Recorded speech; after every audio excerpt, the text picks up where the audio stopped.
Welcome to What is Going On for new thought from the edge of Om. Each week on OMTimes flagship radio show, veteran broadcaster, author, and media consultant Sandie Sedgbeer conducts thought-provoking interviews with inspirational authors, artists, musicians, scientists, speakers, and filmmakers who are working at the point where spirituality and science meet consciousness at the very edge of Om. Here is your host, Sandie Sedgbeer. Hello. Once upon a time, a young man set out on a quest for meaning in the modern world. In the years that followed, he evolved from a youthful and very successful athlete to an elder teacher of practical and spiritual life skills. Sounds like a fairy story, doesn't it? But it's not, for along the way, he experienced some major roadblocks physically and spiritually, which forced him to dig deeper inside himself than many of us are willing to venture, to find the strength and determination to heal his body and nourish his hungry spirit. The road was long, the lessons were hard, and as one would expect in any quest, the answers didn't always appear like magic. But he started writing about his experiences and what he learned, and before long he became a hugely influential spiritual author and teacher. Now, 42 years after publishing his breakthrough book, which became a major movie and created the foundation for all that he's learned and taught since, he's finally sharing the true story of his spiritual quest in a much anticipated memoir called Peaceful Heart, Warrior Spirit. Former world champion athlete, university coach, martial arts instructor, college professor, spiritual quester, and best-selling author and teacher of Way of the Peaceful Warrior, Dan Millman. Welcome back to What is Going On. Oh, what a lovely welcome and introduction, Sandie. It's always a pleasure to speak with you. You too, Dan. So, your book, Way of the Peaceful Warrior, was published in 1980. That's 42 years ago. So it's taken that long to write your memoir. Why this length of time?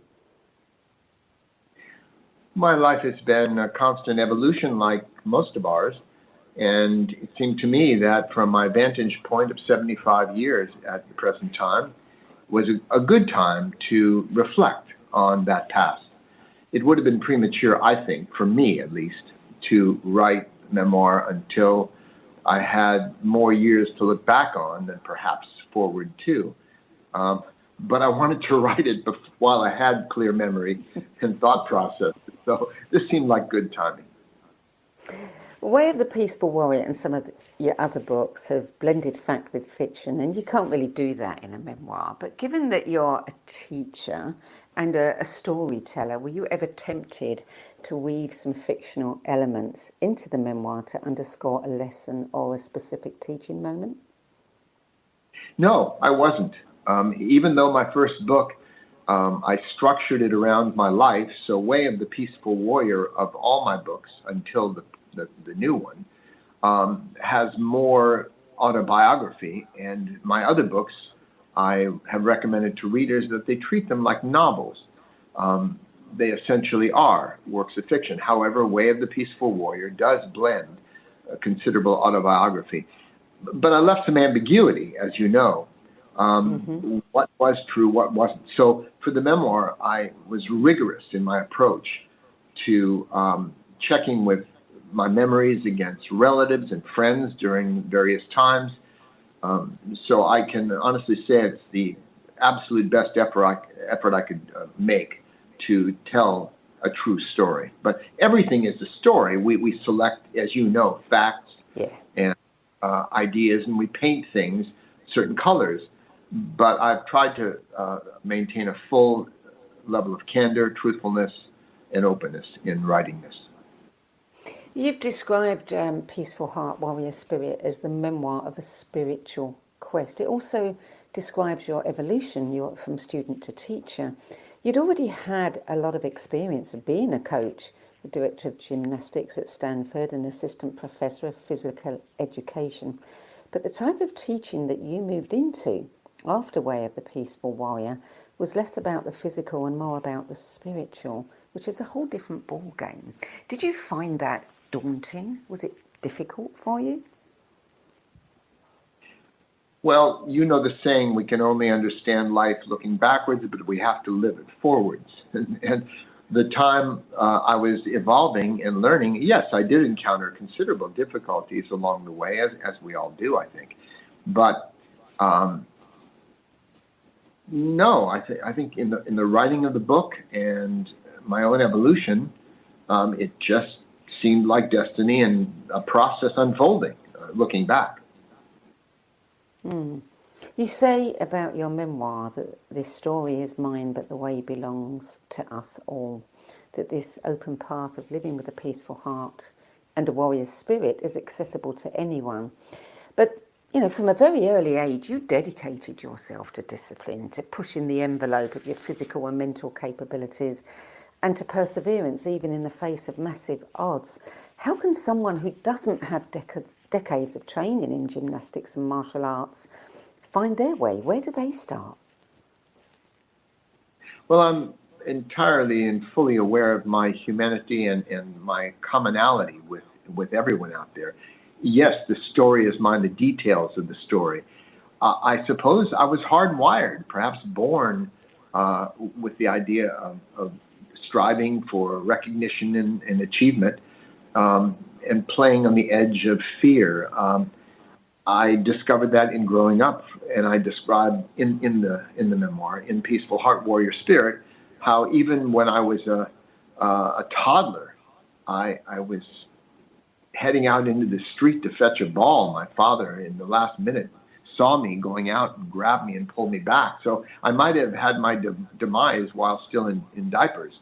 And my childhood did reflect that interest in learning, curiosity, and also risk-taking, which served me well as a young athlete and trampoline performer.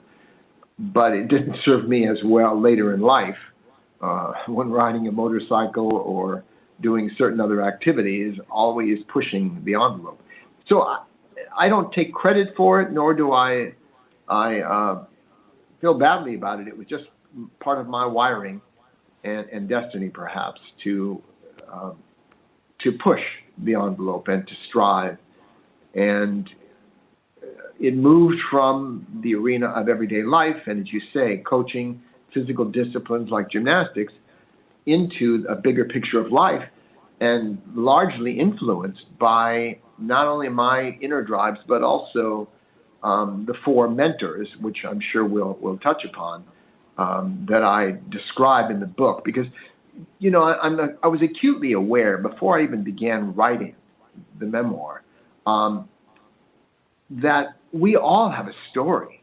Everyone's life has adversity, these common themes that I met in my own way. And I wouldn't presume to write a book. I'm not some huge celebrity, movie star, politician, that sort of thing, where I couldn't presume people simply wanted to read about my life. Why? I mean, there are many, many lives out there.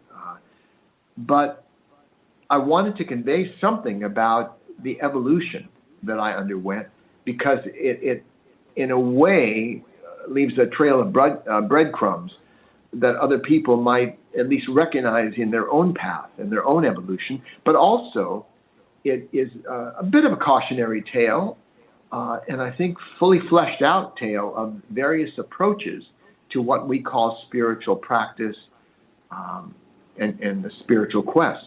So it's really more than anything a book about the spiritual quest and what that means and how it may impact the lives of readers and listeners. So that's why I justified writing this book.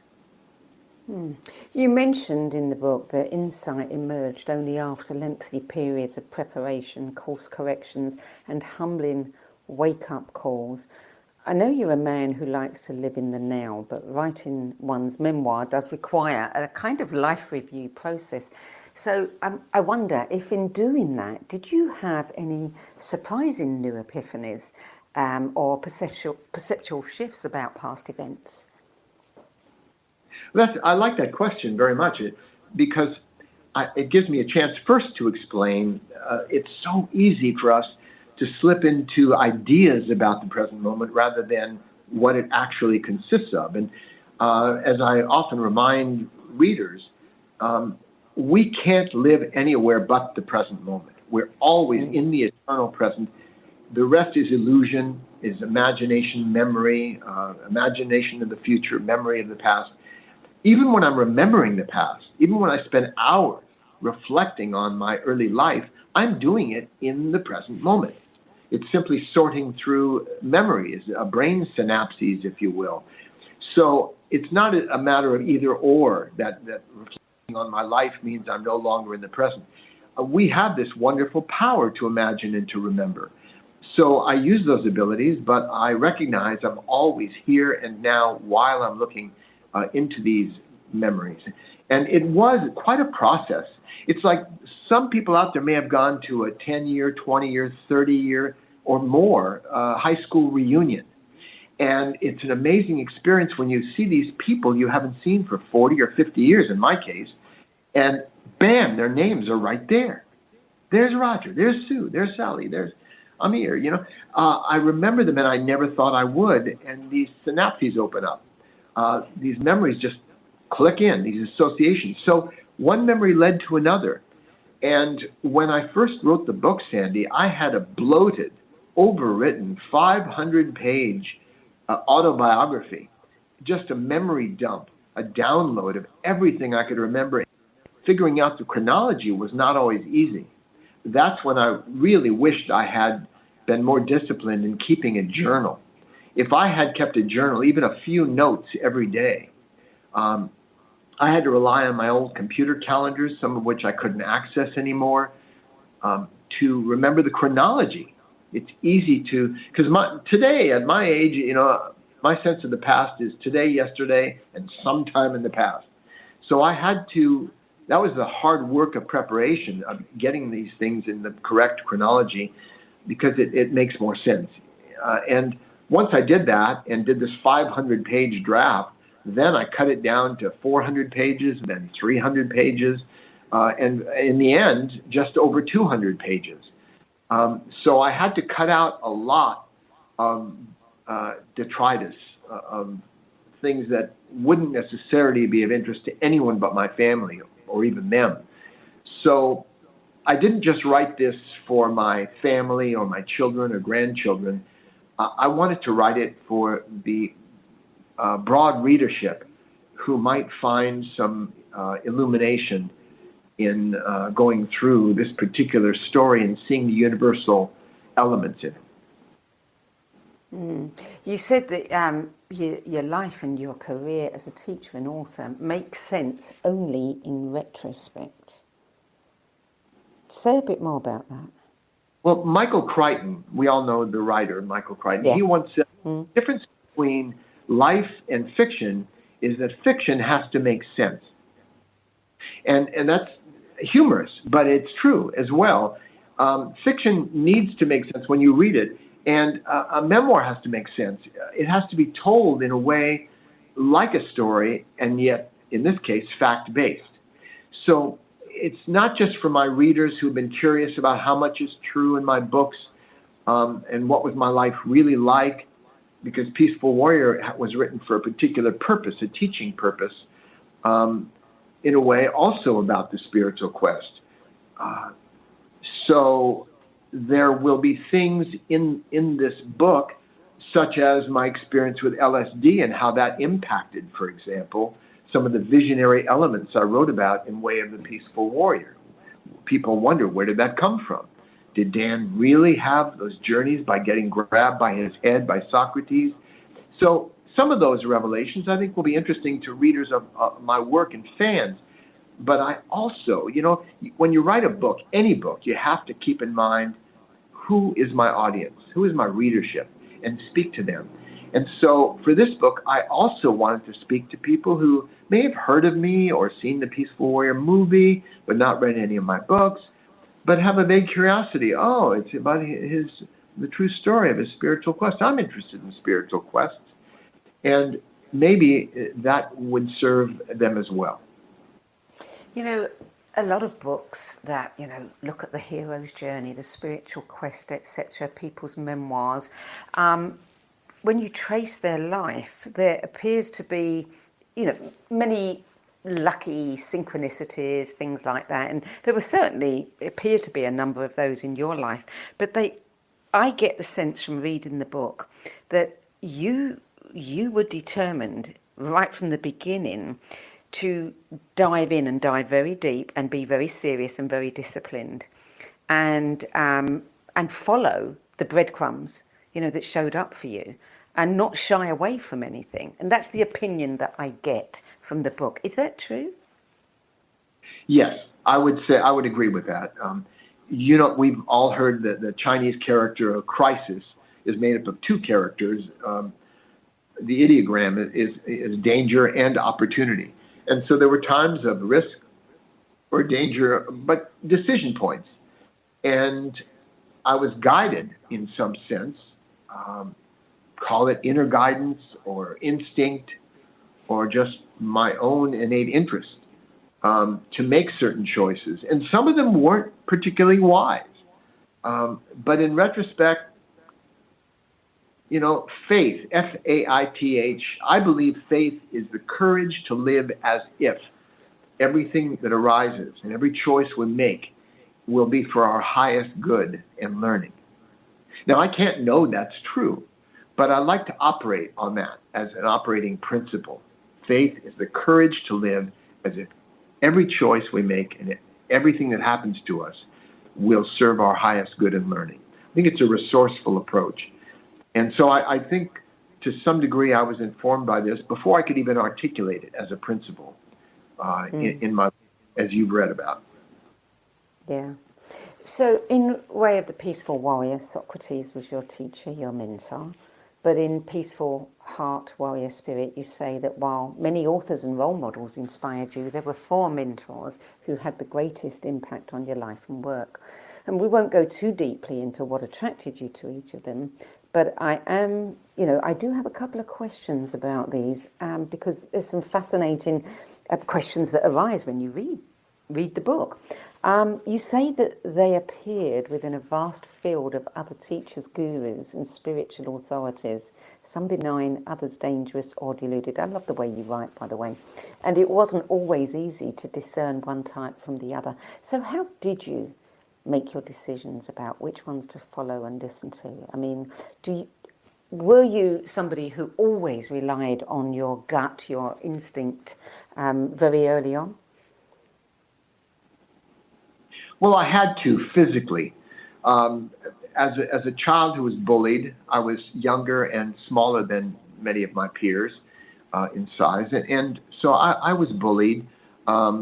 Many men and women in different ways have stories when they were young where children might have bullied or teased them and so on. And that led me to an interest in martial arts and then acrobatics. So I had to learn to trust my instincts in terms of my body, my physical body and movement. And that was a good beginning. It was a good foundation in my case, that physical grounding. Rather than getting lost in abstract theories, it was always about practical outcomes. One way I sometimes put it today is that push-ups are an exercise, and meditation is also an exercise. They have different purposes, and they look different. The primary difference between push-ups and meditation, however, is that you can't pretend to do push-ups. So sometimes people can sit and daydream and look like they're meditating. So that grounding kept me out of the abstract ethers of abstract concepts,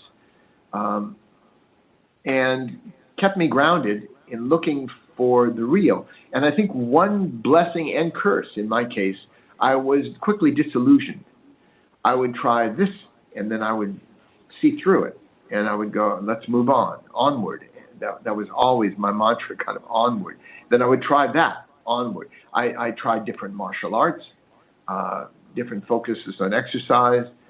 And when I came to these 4 mentors, and again, I didn't meet them all at the same time. As you know, I spent 20 years pretty close to that, training one, then the next, and one led me to the next, and then the next. And so this is where the synchronicity comes in. As you know, the first mentor I'd never heard of until one of my former gymnastics teammates told me this, this thing. He said, "Dan, drop everything and do this training." And I ended up, the circumstances allowed it at the time. So I ended up saying, yes, it sounded right. So it was on his recommendation that drew me first to this school. And I called him the professor. And again, bigger picture here, of course, the four mentors represent pretty much some of the major approaches people take to what they call spiritual practice. The professor had a very deep intellectual grasp, a technological grasp of a global heritage of spiritual exercises and practices. He had studied major traditions and mastered them in his own story, which I relate in brief in the book. And so the professor had one approach, and I started out with a 40-day, 10-hour-a-day, 40-day training, an intensive training, and then an advanced training, and then further work in this school. Whereas the second mentor was a guru. He was a traditional guru where he shot, a spirit or God, the transcendent shines through his physical form. And so that was a very different approach, not technologically, doing a lot of practices and techniques, but it was more a direct relationship. And the third mentor was quite different from the first two. At the time I needed someone, a pick-me-up in a way, he was called the warrior priest. That's what I call him. And he gave me not only tools, but an approach, a persona, a confidence, a sense of adventure, which I hadn't exactly found in the first two schools. And again, as you know, it's inappropriate for me to try to describe all this and the whole process and nuances, which I do in the book, of course. Yeah. But the warrior priest was very different from the professor or the guru. And finally, this disillusion in leaving one, then another, the reasons I approached and the reasons I moved on, were all there. And I hope to take the reader with me. If I've done my job, the reader is going, "Oh, I wish I'd worked with the professor. That sounds fantastic." But then when it's time to take my leave, they kind of understand why I left. And the same thing with the guru. I was a student, in a sense, devotee of this guru for about 8 years of my life, while many other changes happened. And then moving on to the warrior priest for a relatively brief time, about a year and a half, before I discovered I had no interest by this time in any other teachers. I'd been there, done that. I'd done all the techniques and practices in depth, and I'd experienced this radiant master with feet of clay. And then this adventures. I had a career and calling by the time I'd finished processing with the warrior priest. And finally, the sage, he brought me back to earth and reminded me about simple reality. It not exactly Zen, but he had a background in that. But his approach to living was so realistic. It actually refined and illuminated my perspectives after all that I had done. And I didn't simply take these teachings that I learned from these various people, the content, and rehash them and begin teaching them. It didn't work like that. For some reason, their teachings were appropriate to them in their time, and I had to form a whole new way, free of jargon, grounded in reality, that I could teach, that I called the Peaceful Warrior's Way. but they opened the doors of insight that helped me to eventually evolve into what I'm doing now. So that's a mouthful, but there you are. Yeah, and each of those mentors, as you say, had their gifts and their blind spots, and you cover both with admirable candour. Many people feel that, like Caesar's wife, spiritual teachers must be above reproach, which of course is impossible, we're all human. But the challenge for many followers is, when a teacher falls off their pedestal, is how do you keep the message without killing the messenger? What's your view on that? Well, you raise a very large and important question. Many of us have had a chance today to, for example, there may be an actor we admire, and then we find out their life is kind of a mess, or a head of industry, or a movie producer. And then in the Me Too time, we realize that they have some serious flaws. Great artists, let's say Michelangelo, in his time, he may have been abusive to women. Do we no longer appreciate his art? So the art or the artist, how do we resolve that? And I don't have an easy answer, but I do know I can see the beauty in the art they created, even these flawed, imperfect individuals. And one of the memes, in fact, one of the themes of Peaceful Heart Warrior Spirit is that every teacher is human, and every human has foibles or flaws, including me.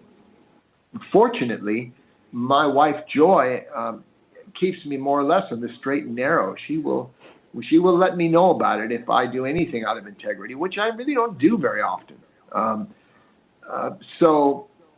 But I'm out there. I'm a human being. I have flaws and sillinesses. If life is a series of moments, sometimes I'm very intelligent. I have intelligent moments. Other times I have some stupid moments. Ask my daughters, who are all grown up now. Love them dearly. They love me, but they know their dad.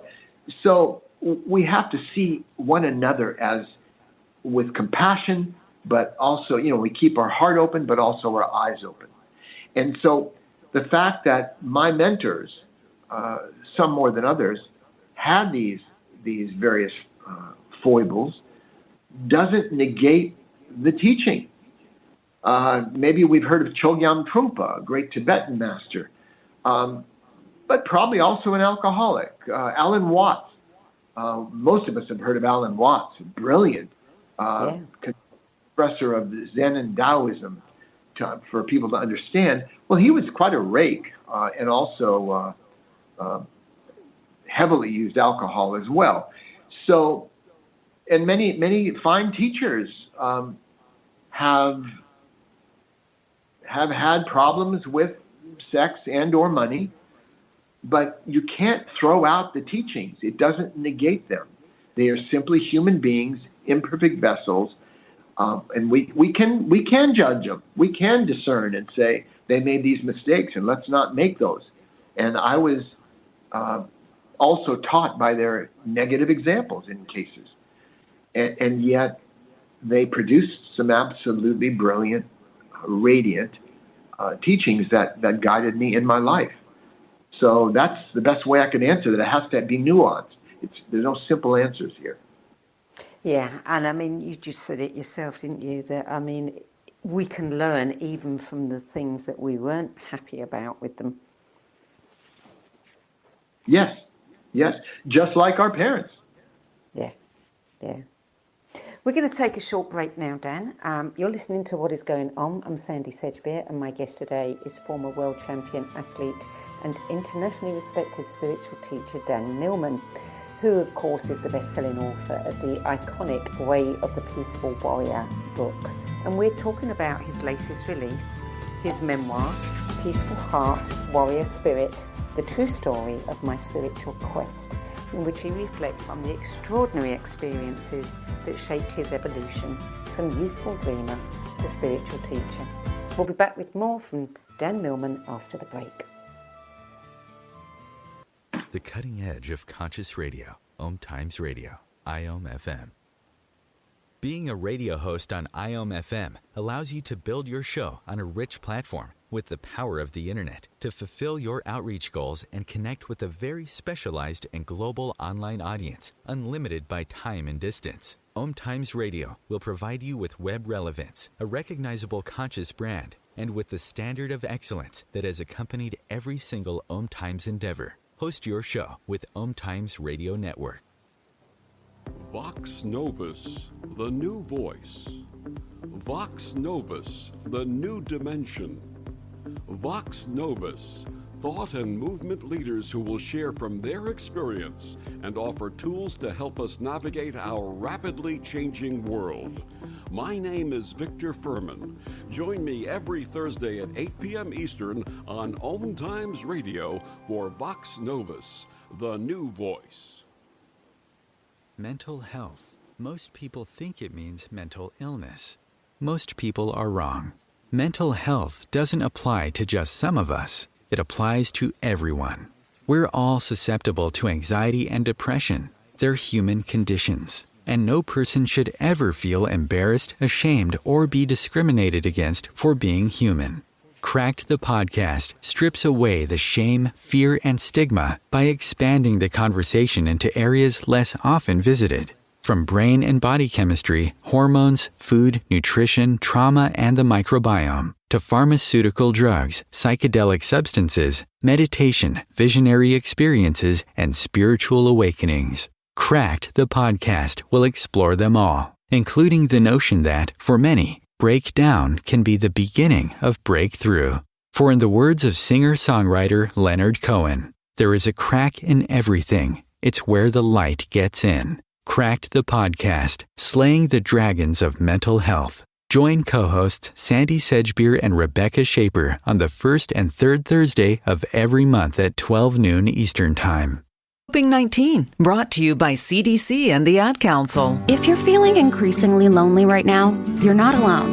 It's totally normal. Even though we may not be able to get together in person, connecting virtually with friends and family still gives you a chance to interact with people and may help raise your spirits. Join a virtual book club, set up group text chats, or online video coffee breaks with coworkers. Find more self-care and coping tips at coping-19.org. Welcome back. Dan Millman, you made an amazing recovery from a shattered thigh bone. And that was a really amazing recovery, and it was done with great determination and great perseverance. I know a young man, a judo champion, who's worked hard to achieve, incredible status, who had an awful accident a year or so ago. Very similar to your story, except he shattered many more bones. And he's now back at his judo club a year later, miraculously training again, may never compete again. But what would you say to somebody like this who, has a similar experience to the one you had, but it doesn't look as though they're going to get over that?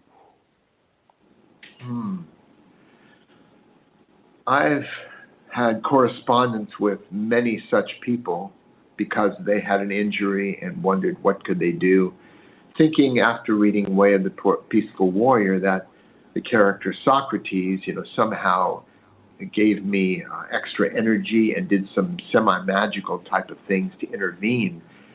But as you know from reading the memoir, Sandie, it was just a process of healing and hard work. And that's all we can do. Life has taught me that we cannot control the outcomes in our lives as much as we might like to. But we can control the efforts we make over time. And by making a good effort, a persistent effort over time, we increase the odds and the chances of getting the outcomes we desire over not making the efforts. So in a sense, effort is success. And effort over time is the horse I'm betting on. Many people like magical things they can do with their mind to intend and hope and wish, and believing that if they just visualize it, it will come to be. And maybe there's some benefits in doing creative visualization and so on. But we also need to take the action necessary. So that's what I have said to various correspondents. And that process of digging ourselves out of a hole strengthens us to climb the mountain. So there is a benefit in every adversity. It creates more compassion, strength, wisdom, perspective, whether or not we get back to whatever we were doing beforehand. So we can't predict these things. And I'd like to, provide sort of inspiring comments, you can do it and all that. But each of us has a different destiny. And sometimes it's the old cliche, but I love the cliches because they have some universal truths that they say when God closes a door, God opens a window. So who knows? If somebody can no longer compete, they may end up being a brilliant coach or take up writing or do other things and find satisfaction in another direction. But if their goal is to return, a young athlete, for example, like the judoka you described to me, then go for it. Many people talk about expectations, how our lives are shaped not so much by our experiences, by our expectations. But my view, the way I've developed is I no longer believe in high expectations or low expectations or any expectations. My life was so fraught with uncertainty at various points, I just said, I'll go for it and see what happens. That's where I was when I was on the beach doing strength exercises with my right leg looking like a stick, unable to bear weight. I just started doing dips and upper body strength, and I did what I could, and I kept doing it. And over time, things got better, and then I made a quote unquote miraculous recovery. But miracles happen when when we prepare for them. Yeah. What does it mean to have a peaceful heart and a warrior spirit? I've been thinking about this for myself, and I'm not sure that I have either.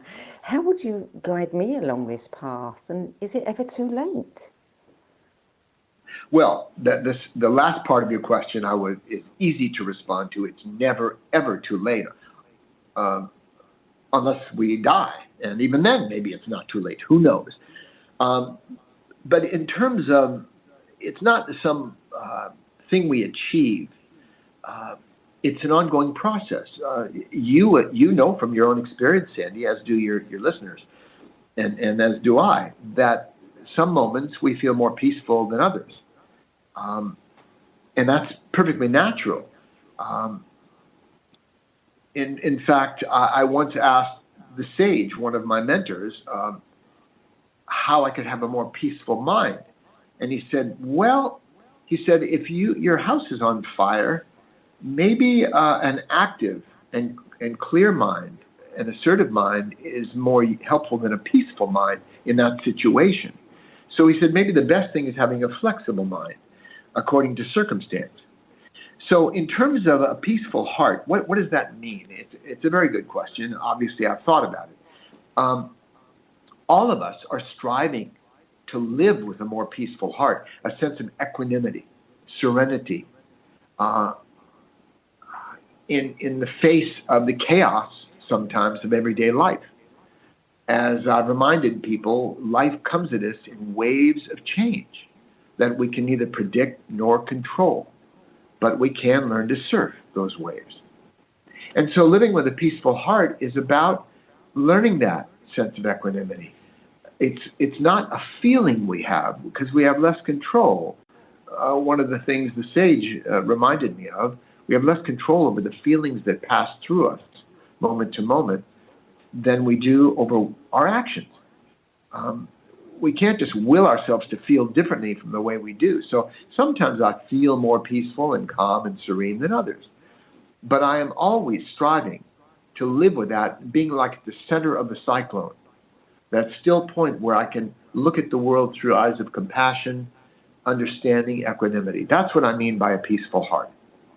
And as far as a warrior spirit goes, we all recognize there have been times in our lives and will be times where we need that warrior spirit. Not about fighting necessarily, except maybe with the inner battles with self-doubt, insecurity, and so on. But in the world, it's more about rolling up our sleeves and going for it, taking risks at times in our lives, making decisions that require some courage. You know, you have to let go of one side of the pool to swim to the other. So that requires a warrior spirit at times. We all know what that means, intuitively. Yeah. Male or female, it makes no difference at all, whatever we identify with. So this implies a kind of balance, which is why, oddly enough, you know, I've taught workshops, seminars, trainings for 40 years now, at least 40 years.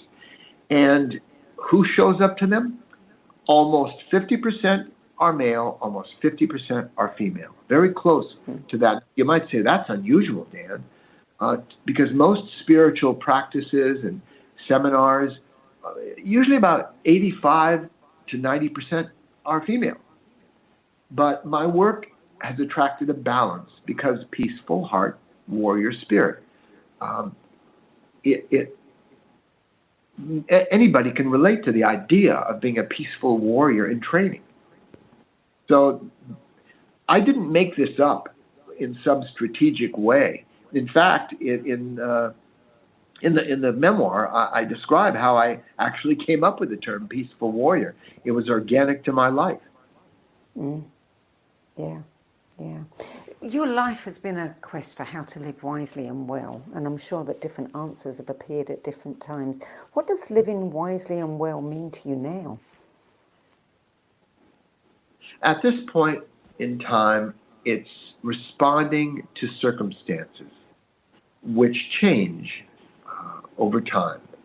You know, when life is going well for us, we don't want change. No. We want it to continue. But when life isn't going well, if there's something we're striving for that isn't happening, then we want change. Usually it's something, a circumstance around us. But as many people make that fundamental shift when they get interested in spiritual practice, they realize they need to change themselves, not constantly trying to change the world, which is less responsive sometimes. So living wisely and well is adapting to circumstances. Wisdom, the better part of wisdom is perspective, is gaining a perspective, and yes, this will pass too, that sort of thing. To understand more about the actions or the consequences of our actions, how taking a particular decision or action may impact us later on, seeing more of the unforeseen consequences, and therefore perhaps making wiser decisions. One of the things I emphasize in my teaching today, Sandie, is self-knowledge. And this is not new. In the Temple of Apollo, in ancient Greece, the words were written, obviously, in Greek, know thyself. Every spiritual tradition emphasizes knowing yourself, illuminating your shadow, seeing yourself realistically, which I learned in some rather unique ways with the sage. So the reason we want self-knowledge is because if we don't know ourselves, if we are still only know our self-image, if we're too young to really have confronted who we are and accepted that, what are my talents? What are my values? What are my interests? To really know these things rather than what I think I should do or other people or parents think I should do. But really, what are my talents? What am I interested in? And what are my values? Once we know that, we end up making wiser decisions. If we don't know ourselves, we make the right decision for the wrong person, the one we thought we were. And I perhaps did that when younger in a relationship I had when young. And we make decisions about career. If we don't know ourselves, we make one kind of decision. And once we know ourselves, we start making wiser decisions. So I suppose That's what I mean by living wisely and well. But it's based on actions, what we actually do, not just thoughts or internal processes. Yeah, yeah. One of your teachers introduced you to a form of numerology, and you ended up writing the book, The Life You Were Born to Live. Looking back over your life, do you feel that you have lived the life that you were born to live?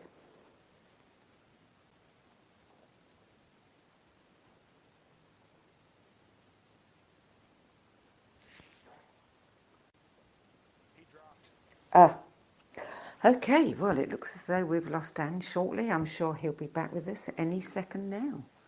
And while we're waiting for him, I'll just tell you that the book is published by New World Library, and it is an absolutely fascinating book to read, and it is full of incredible takeaways that I'm certainly really enjoying. So let's see if Dan can join us, and we can finish this off. Yes. Hi, He's Sandie. back. Hi, Dan. Now, that to me was a perfect example. It was a circumstance that I couldn't control. Suddenly, I was cut off. I have no idea why, and I wasn't going to ruminate on that. I simply redialed the number, and here we are again. So that is a perfect living example in the moment of what I was talking about. Yeah, yeah. So you didn't get to hear the question that I asked then about your book, The Life You Were Born to Live. I did, just before we were cut off. Okay. Yeah. Yeah. Do you feel that you've lived the life that you were born to live? Absolutely. And we are all living the life we are born to live. But we may not be living it with as much clarity or as consciously. In fact, I believe we're all in a spiritual quest, whether that's fully conscious or not. Some people would not describe their lives as a spiritual quest, but I believe we're all seeking meaning and purpose and understanding. So there you are. But the book, The Life You Were Born to Live, yes, it was based on, very directly, my work with the warrior priest. He gave me various tools to help understand myself and help myself to help others. He had done a reading for me in our early days together, and it absolutely transformed and illuminated my path. It didn't transform my path, but it clarified who I was about. It gave me a quantum leap in self-knowledge, what we were discussing before. And when I asked him, I said, how can you know this about me? Are you a psychic? And he said, no, I'm not a psychic. He said, in fact, many psychics aren't even psychics. But he said, I've been trained to know where to look. And when I had the opportunity to go to an advanced training that he taught, where he revealed this, I jumped at it. And I wasn't learning it just for my own curiosity. I wanted to use this as a way to help others, and I started doing so right away, using my notes until I didn't need notes anymore. But I only had 20 pages of notes. For anyone familiar with the book, The Life You Were Born to Live, it's over 400 pages. I know. But it expanded, my insights expanded over time working with it. So I put in the work to actually write the book, where he was an oral teacher. He hadn't written anything and never actually has any books. At the end of the book, by the way, I don't know if you've seen it, Sandie. I think you have. I have. I provide a link for people to read more about the four mentors, their books, and so on. But I felt it was appropriate for those people who actually read through the book and went through the experience with me, which I think is a pretty balanced view of all of them. If they jump right to the internet, they'll find egregiously positive or negative things about them, and it may distort the open-mindedness with which they can approach the material. So that's why I put it at the end of the book for those readers. I hope you understand. I hope your listeners understand. But it gives them a sense of who these people are. Now, I haven't even given their names. I have no objection to giving their names, but for the sake of our discussion, I thought it was more interesting to use the archetypal Yes. roles they played in my life as the professor, the guru, the warrior priest, who was a martial arts instructor and a teacher and metaphysical healer, and then the sage, who was a PhD anthropologist, psychologist. They all had different backgrounds and very different teachings. That's what made them interesting. If I just studied with one Zen master after another, it might not be quite the same thing. And, I was always called to breadth. And I had certain insights that gave me depth as well. But first I sought breadth because that gave me perspective. For example, some people take one martial art, they start when they're 12 years old or 10 or 9 or 8, and that's the art they do the rest of their life. And they get better and better at that art. But I've found you can get 80% of the benefits of an art in a shorter time. The other 20% take longer, much longer. But if I could do one art to 80% and then another to 80% and then another, which I did in studying various martial arts, it gave me a broad perspective and understanding and wisdom regarding martial arts that I wouldn't have had if I just done one, perhaps, and gone in depth in that one. At least that's how it worked for me. And the same is true for teachers and spiritual practices. Yeah, and the book, I was just explaining to our listeners, while you were off air, that the book is absolutely full of the things that you learned. I mean, it's got so many takeaways in there, and there's one that I just can't get out of my head, and it's certainly going to be a new practice for me, and that is the one that you said you ask yourself at the end of the day 3 questions. What have I received from a particular person today? What have I given? And what troubles or difficulties have I caused them? That was a bit of a showstopper for me. It really pulled me up short, and I thought, yep, that is a really good question to go to sleep on. But we're almost out of time, and I do have another question that I have to get in. And Sure. that is, since you say that inspiration passes and motivation comes and goes, you no longer try to motivate or inspire people, but instead you plant seeds that may bear fruit in times of need. What seeds would you most like to plant in our listeners' ears today?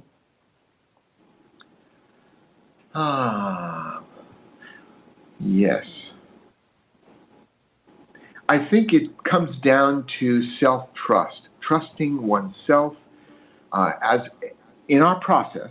That doesn't mean we'll always make the perfect decision, but it's trusting our life unfolding, to know that wherever we step, the path will appear, that we cannot truly lose our way, even though it may feel like it. So I think that's so important. Pema Chodron, the Zen teacher, said that if we trust ourselves and trust our process, it will take us as far as we can go, that any teacher has ever taught. So that's what I would want to leave your listeners with. We second guess ourselves so much and compare ourselves to other people. I think it's important to respect ourselves and our own process and our own lives. And that's what I try to show in this book. Right. Now, you've written the memoir, and having done that, do you feel that you've put a line under the past and are complete? Or is it just a line under that part of your life? And might you have something more up your sleeve moving forward? If I do, I don't know what it is. In a way, there's a living teaching that I continue to do, and I'll continue to evolve even after the book comes out. But it does feel like a sense of completion in my writer's journey. Choreographer George Balanchine once said, I'm not looking for people who want to dance. I'm looking for people who need to dance. And I've never needed to write. I've wanted to write. And this book feels like a completion. What an appropriate place, looking back over my years. So, yes, I'm sure I have some tricks up my sleeve, but they haven't appeared even to me yet. So we'll see what happens, what unfolds. Dan Millman, thank you so much for joining us today. Thank you, Sandie. Peaceful Heart, Warrior Spirit, the true story of my spiritual quest by Dan Millman is published by New World Library. And for more information about this book, and indeed all of Dan Millman's books, programs, courses and teachings of the Peaceful Warrior's Way, visit his website at peacefulwarrior.com. I'm Sandie Sedgbeer, and I'll be back with you at the same time next week with another edition of What is Going On. Till then, it's goodbye from me.